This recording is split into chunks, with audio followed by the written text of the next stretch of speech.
When we read the New Testament, it's clear that Jesus is recognized as God. Passages like John 1 verse 1, John 20 verse 28, and Hebrews 1 verse 8 affirm this truth, making it central to Christian belief.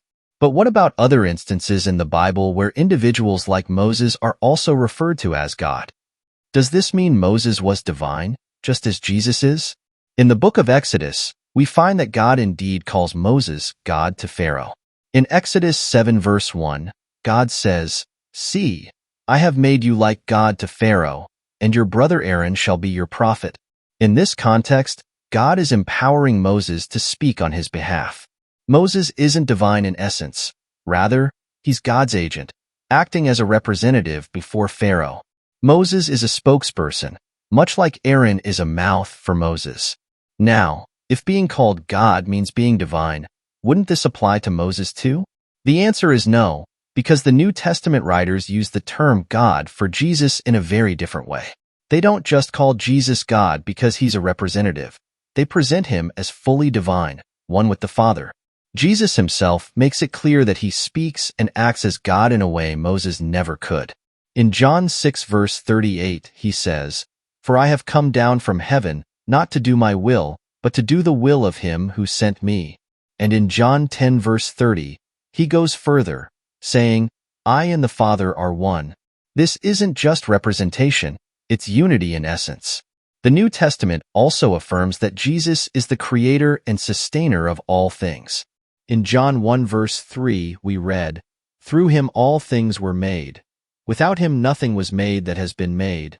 And Colossians 1 verses 16 to 17 say, "For by him all things were created. In him all things hold together." Jesus is not only involved in creation, but also in maintaining it, a role unique to God alone. Moreover, Jesus shares God's unique attributes. He is omniscient, knowing our thoughts and the deepest secrets of our hearts. In Matthew 9 verse 4, he knows the thoughts of those around him. He's also omnipresent, promising in Matthew 18 verse 20, "For where 2 or 3 gather in my name, there am I with them." In addition, Jesus holds power over life and death.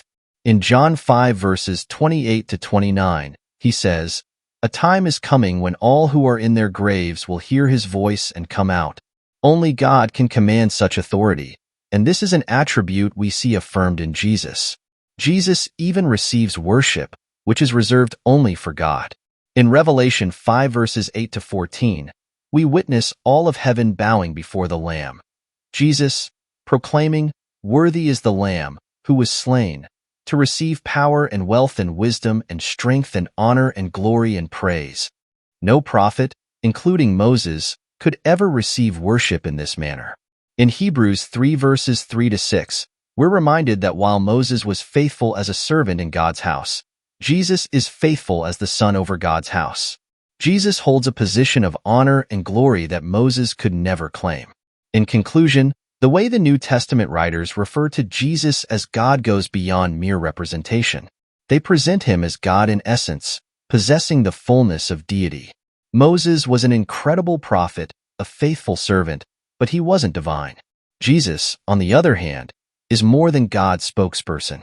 He is the divine Son, one with the Father, the eternal creator and sustainer of all things.